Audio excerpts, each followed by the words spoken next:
On commence par un verset du Coran. Allah tabaraka wa ta'ala nous dit dans Surat le Butin, Al-Anfal, chapitre 8, verset 46. Allah ta'ala dit wa ati'u Allah wa rasulahu wa la tanaza'u fatafshalu wa tadhabu rihukum wa asbiru inna Allah ma'a sabirin.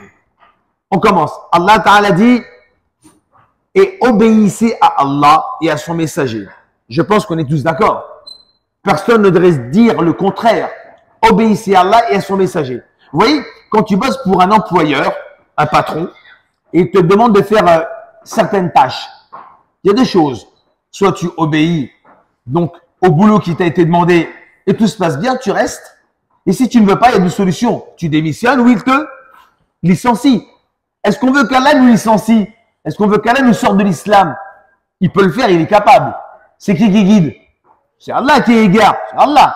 Donc, Allah, qu'est-ce qu'il dit? Obéissez à Allah et à son messager. Regardez la suite. Wala tanaza'u, et ne vous disputez pas. Qui a demandé ça? Le patron de l'univers, le roi des rois, le maître des cieux et de la terre. Il a dit ne vous disputez pas. On ne va pas quand même se mettre en porte-à-faux avec Allah. Je ne vais pas me mettre en porte-à-faux avec mon patron. Lui, Allah, c'est le patron des patrons. Ne vous disputez pas. Autrement, vous allez vous affaiblir. Faible, faible. Et après, vous allez perdre votre force. Vous voyez? Maintenant, on a compris pourquoi les musulmans, ils sont faibles, ils n'ont plus de force. On n'arrête pas de se disputer. On se dispute en public, on se dispute en privé, mais c'est pas le pire. On se dispute sur les réseaux sociaux. Ouais, parce qu'on ne me voit pas. On ne me voit pas. Donc, je peux y aller, je mets le paquet. Mais tu te rends même pas compte qu'à force de se disputer, on devient faible. Et quand on devient faible, ben on n'a plus de force. C'est à cause de quoi? Parce qu'on n'obéit pas à Allah. Allah dit obéissez à Allah et à son messager. Ne vous disputez pas. Autrement, vous allez vous affaiblir et après vous allez perdre votre force. Et patientez. Allah dit patientez. Car Allah est avec les patients. Inna Allah ma'a sabirin. Moi, je veux qu'Allah soit avec moi. Donc, je vais quoi? Contrarier mon ego pour obéir à Allah. Et une fois qu'on va obéir à Allah et à son messager, vous allez voir, là, on ne va pas se disputer. Et quand on ne va pas se disputer, eh bien, on ne sera pas faible. Et quand on ne sera pas faible, on aura quoi? De la force. Et quand les musulmans ils seront forts, on fera des grands projets pour la communauté. C'est simple. C'est très simple. Premier hadith. Écoutez bien ce hadith, il fait très très peur. Je vous demande de m'accompagner avec moi dans ce hadith. On commence. Dans le recueil de l'imam At-Tirmidhi, hadith 2033. Écoutez bien. Abdallah ibn Umar radiallahu anhu, authentifié par les muhaddithun contemporains, dit que le prophète Mohammed sallallahu alayhi wa sallam est rentré dans la mosquée.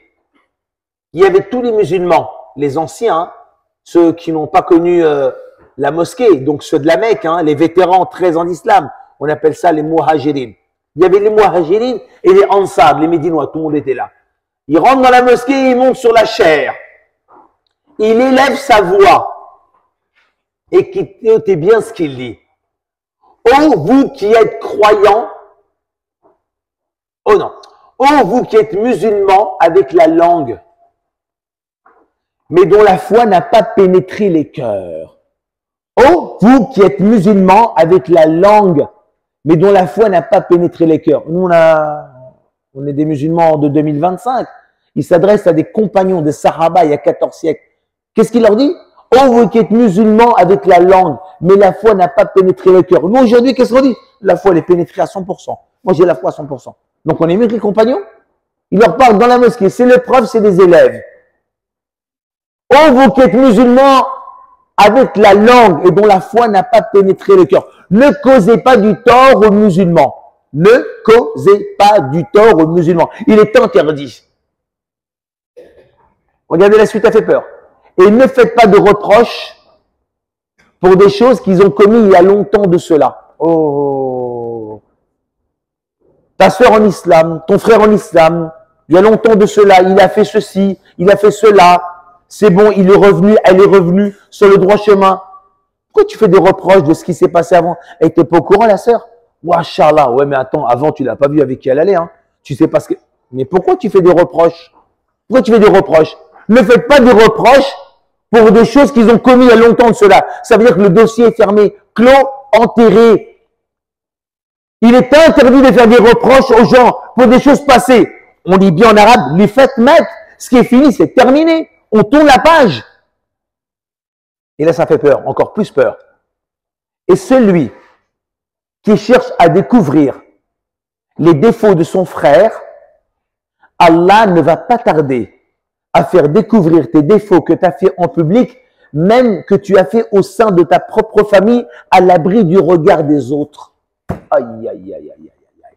Celui qui cherche à découvrir les défauts de son frère, Allah ne va pas tarder à faire quoi? Découvrir tes défauts que tu as fait au sein de ta propre famille, même à l'abri du regard des gens. Allah est capable ou il n'est pas capable? Allah est capable. Allah est capable d'élever, oui ou non? Mais c'est qui élève? Allah. Qui rabaisse? Allah est capable de t'humilier, de te rabaisser. Pourquoi? Parce que toi, tu veux abaisser les gens. Tu veux rabaisser les gens. Tu veux les humilier. C'est un truc de fou. Ce hadith, il est clair. Donc, c'est pour ça, mes chers frères, chaque musulman et chaque musulmane est cher auprès d'Allah.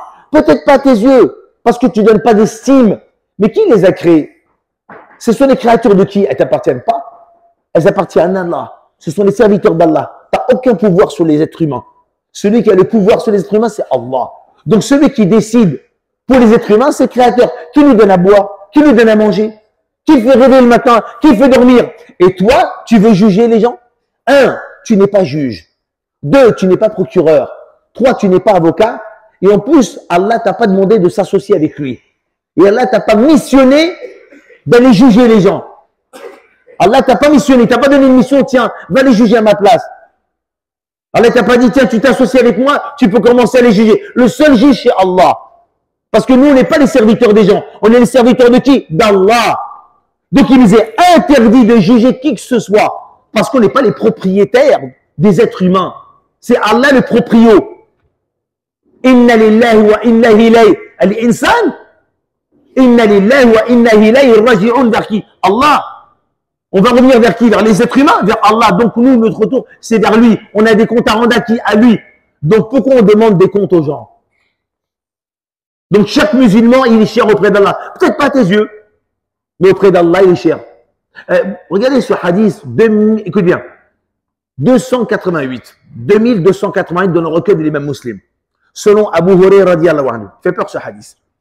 Nous, on pense qu'il s'adresse à tout le monde. Vous allez voir une catégorie de musulmans. Le prophète alayhi salatu wasallam a dit, Shaitan a désespéré d'être adoré. Il a désespéré d'être adoré par les moussalloun. Il n'a pas dit les croyants, il n'a pas dit les musulmans. Les moussalloun, c'est le top quand même. Quelqu'un qui est pris, c'est quand même le top aujourd'hui. Shaitan a désespéré d'être adoré par les moussalloun, ceux qui est pris dans la péninsule arabique. Il a dit donc, Shaitan, il a dit, moi je pensais, j'espérais que les fidèles, les croyants qui prient, ils vont m'adorer. Mais non. J'ai désespéré, jamais ils vont se prosterner. Mais il n'a pas désespéré de mettre tahrish baynahum, de mettre quoi? La zizanie entre les moussalloun. Shaitan, il n'a pas désespéré. Ok, les prieurs, en 2025, c'est bon. J'arriverai pas à les soudoyer. Jamais ils vont m'adorer. Mais par contre, je vais pas les lâcher. Je vais mettre la zizanie entre eux. Tahrish baynahum. Ouais. Nous, on pense que Shaitan, il s'occupe des gens qui sont loin d'Allah, loin des mosquées. Ouh là là là là là. Ce hadith, hein, il concerne ceux qui font la prière. Alors, notre objectif, c'est quoi? Regardez Surat Nour, au verset 15. Allah, tabaraka wa ta'ala, va descendre un verset pour innocenter qui? Aïcha de ses détracteurs. Écoutez bien le verset du Coran. Et ceux qui colportaient avec leur bouche et qui disaient avec leur langue ce dont ils n'avaient aucune science. C'est un truc de fou.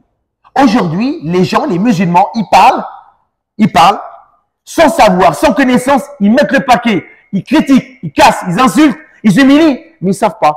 Ah, je connais pas son dossier. Attends, renseigne-toi du dossier des gens. Ok, tu veux critiquer, tu veux l'humilier, le calomnier, mais au moins, fais-le de la meilleure manière. Si tu veux insulter les gens, mais au moins connais le dossier des gens. Regardez ce qu'Allah dit. Et ceux qui colportaient avec leur bouche et qui disaient avec leur langue ce dont ils n'avaient aucun savoir. aucune connaissance. Ils ont inventé. Ce sont des inventeurs. Regardez bien. Yahsabunahu hayyinan. Ils pensaient que c'était pas grand-chose. C'est rien de calomnier. Walakin auprès d'Allah, c'est azim. Allah dit, mais c'est énorme auprès d'Allah. Ceux qui colportaient avec leur bouche et qui disaient avec leur langue, ceux dont ils n'avaient aucune connaissance sur le dossier de Aïcha, ils pensaient que c'était pas grand-chose, hayyinan. Walakin, c'était énorme auprès d'Allah. Et là, regardez la suite. Si avec ça, ce verset du Coran, on ne le prend pas devant nous, on ne va pas évoluer. On fait que du marche arrière. Regardez bien. Et si ils avaient apporté 4 témoins, et si ils avaient apporté 4 témoins pour argumenter leur calomnie. 4 témoins, au moins 4 témoins, pour argumenter. Et regardez bien ce qu'Allah a dit. Et celui qui ne rapporte pas 4 témoins, c'est lui le menteur auprès d'Allah. Quand tu veux calomnier quelqu'un, et tu as un dossier en béton, si tu n'as pas 4 témoins, c'est toi le menteur auprès d'Allah. Au temps du calife Omar ibn Khattab, radiallahu anhu, dans Tariq Dimashq de Ibn As-Sakir, un homme vient voir le calife Omar ibn Khattab et dit, Émir, j'ai vu un homme rentrer chez une femme, car je suis le voisin de cette maison, et cette dame, c'est ma voisine, et j'ai vu un homme rentrer, et j'ai vu une scène, parce que le vent a soulevé un rideau, et j'ai vu une scène entre cet homme-là qui n'habite pas avec cette femme. Il est venu rapporter une scène, voilà, très bien. Omar dit, ok, Omar dit, ben, ramène-moi 4 témoins. L'homme, il se débrouille pour ramener 4 témoins. Ah, Omar, vous savez, il a la tête sur les épaules. Tu penses que je vais écouter ce que tu dis là? Nous, qu'est-ce qu'on dit en 2025? Non, c'est pas vrai. Cette sœur-là, ce frère, mais dis-moi comment c'est passé. Mais c'est grave. Pourquoi tu rentres dans la vie des gens? Pourquoi tu rentres dans la vie des gens? Omar a dit, ah, ramène-moi 4 témoins. Moi, je ne veux pas écouter ton discours. 4 témoins. Il n'y a pas 4 témoins, ça va chauffer pour toi. Ça va chauffer. L'homme, il ramène 4 témoins. Il arrive, 1, 2, 3, lui, c'est le 4e. Donc 3, ils sont 4. Omar dit, t'as vu la scène? L'homme dit, oui, j'ai vu la scène. Très bien. Deuxième témoin, Omar dit, t'as vu ce qu'il a dit? C'est vrai? Oui, oui, j'ai vu, c'est vrai. Ensuite, à toi, celui qui a rapporté, tu le dis, c'est vrai? Bah oui, j'étais là, c'est vrai. Et le 4e, t'as vu? Il dit, Amir Moumini, chef des croyants, j'ai des problèmes de vue ce temps-ci. Je ne suis pas vraiment sûr. Mes frères, je ne vous raconte pas la suite de l'histoire. Je ne vous raconte pas la suite de l'histoire, les frères. Il ne faut pas jouer avec la langue. Il ne faut pas jouer avec la langue, les frères. Chaque musulman, il est cher auprès d'Allah.